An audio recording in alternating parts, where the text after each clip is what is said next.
how do we talk to a child about their feelings, their emotions, and how do we help a child to learn from those?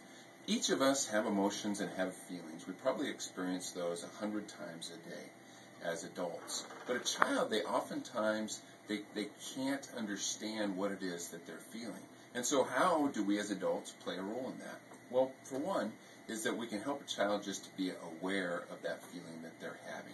When they're experiencing that, we can recognize that as adults. We can recognize that feeling, that emotion, and then that gives us the opportunity to connect with them, to have a moment of intimacy with the child, and also of education. And so we listen to that emotion, we listen to what they're saying, and then we validate.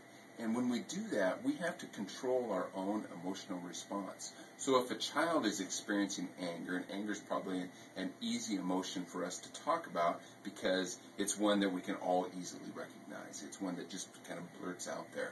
And so when we see a child experiencing that anger, we have to hold back our emotional response and not respond to how we feel. We have to allow them to have the opportunity to express that, what's going on for them, what is it they're feeling, and then from that, then we can teach them to identify that feeling and to label that feeling, to really understand the anger and why it is that they might be experiencing that, and then also give them some tools to be able to express that, to express anger in a healthy way, so that they're not punching a hole in a wall or hitting a friend or a sibling, but being able to find a healthy way that they can express that through taking that anger out on a pillow, or being able to talk about it, or being able to draw, finding some other way to express that emotion.